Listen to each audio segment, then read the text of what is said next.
Hello दोस्तों, राधे राधे। बहुत बहुत स्वागत है आपका मेरे यूट्यूब चैनल में। आज हम लोग मगध महाजनपद का दूसरा वंश देखेंगे। फर्स्ट वंश हमारा हार्यक वंश था, अब हमारा शिशुनाग वंश है। तो हम लोग आज इसके बारे में देखें। पिछली वीडियो में हमने हार्यक वंश के बारे में देखा था, आज हम लोग देखेंगे शिशुनाग वंश के बारे में। इसके बारे में देखेंगे किसने इसकी स्थापना की, कितना विस्तार किया, इसके बारे में हम लोग सारांश के जैसे देखेंगे। जैसे हमने पिछले वीडियो में देखा था हार्यक वंश के बारे में, इसी तरीके हम लोग देखेंगे शिशुनाग वंश के बारे में। तो हमारा दूसरा वंश है शिशुनाग वंश मगध महाजनपद का। इसका कार्यकाल कितना था? 412 ईसा पूर्व से 344 ईसा पूर्व तक था। शिशुनाग द्वारा स्थापित यह वंश प्राचीन भारत के मगध साम्राज्य का महत्वपूर्ण राजवंश था। यह शिशुनाग द्वारा स्थापित किया गया था, इसलिए इसका शायद शिशुनाग वंश, इसी के नाम के आधार पर इस वंश का नाम भी पड़ा है शिशुनाग वंश। यह हार्यक वंश के बाद सत्ता में आया था। इसका कार्यकाल 412 ईसा पूर्व से 344 ईसा पूर्व तक रहा। प्रारंभ में इसकी राजधानी इसने वैशाली को बनाया, बाद में इस वंश की राजधानी पाटलिपुत्र बनाई गई। अब फिर हम लोग इसको आगे देखेंगे। अब हम लोग देखेंगे शिशुनाग वंश की स्थापना। हार्यक वंश के अंतिम शासक नाग दशक की कमजोर शासन व्यवस्था को देखकर जनता असंतुष्ट थी, जिस कारण उन्होंने शिशुनाग को राजा बनाया। शिशुनाग पहले काशी का अमात्य राज्यपाल मतलब था, और जिसने मगध की शक्ति को पुनः से संगठित किया और उसे मजबूत बनाया। अब हम लोग देखेंगे महत्वपूर्ण कार्यों के बारे में जो इन्होंने किया है। प्रशासन को मजबूत किया, राज्य का विस्तार भी किया इन्होंने। अवंती और वत्स जैसे राज्यों पर प्रभाव बढ़ाया अपना। अवंती राज्य को मगध में मिलाया। अवंती के राजा नंदीवर्मन को पराजित किया। मगध को उत्तर भारत की प्रमुख शक्ति बनाया।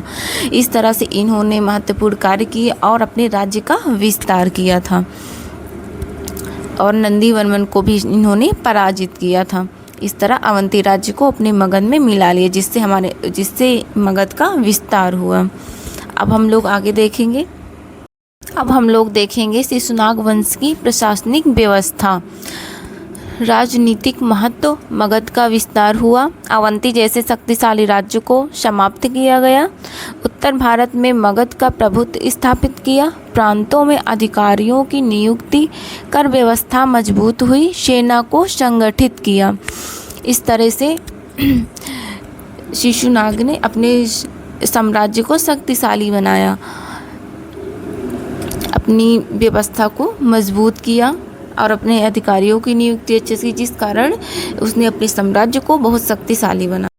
अब हम लोग आगे देखेंगे धार्मिक महत्व। बौद्ध धर्म को संरक्षण मिला।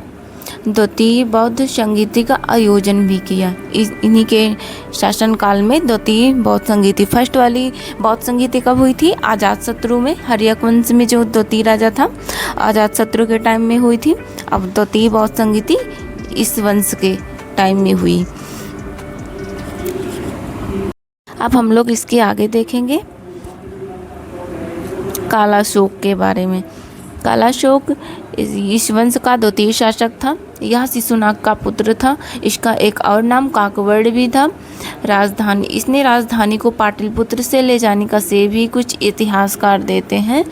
इनके शासनकाल में बौद्ध धर्म का बहुत विकास हुआ। बौद्ध धर्म में इन्होंने बहुत ध्यान दिया और उनका विकास भी खूब किया बौद्ध धर्म का। और इसने द्वितीय बौद्ध संगीति भी अपने ही शासनकाल में करवाई थी, ये भी हम देख लेंगे।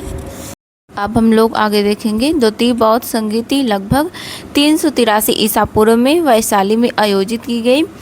बौद्ध धर्म के नियमों पर विवाद सुलझाने के लिए सभा भी की गई। इन्हीं के शासनकाल में इस वंश में द्वितीय बौद्ध संगीति हुई थी और कालाशोक के शासनकाल में हुई थी, और सभा भी इन्हीं के शासनकाल में हुई थी। अब हम लोग देखेंगे शिशुनाग वंश के पतन का कारण। कमज़ोर उत्तराधिकारी। इससे आगे जो भी उत्तराधिकारी आए वो कमज़ोर थे, और आंतरिक संघर्ष, केंद्रीय शक्ति कमज़ोर होना, नंदवंश, फिर इसके बाद नंदवंश का उदय हुआ। ये लोग आंतरिक उसमें से कमज़ोर हो गए थे और कमज़ोर उत्तराधिकारी होने के कारण, और फिर जो भी उत्तराधिकारी हुए वो और विस्तार नहीं कर सके और इस कारण यह राज्य नष्ट हो गया। यहीं से अब नंदवंश का उदय होता है। यहीं से यह क्लास ख़त्म होती है। अगर क्लास अच्छी लगी हो तो प्लीज़ वीडियो के लाइक सब्सक्राइब ज़रूर करें और कमेंट करके बताएं आपको कैसे लगी वीडियो। अगर अच्छी लगी हो तो प्लीज़ लाइक सब्सक्राइब ज़रूर करें और कमेंट भी करिए, जिससे हमें मोटिवेशन मिलता है और इसी तरीके से आपके लिए अच्छे अच्छे वीडियो लाते रहेंगे।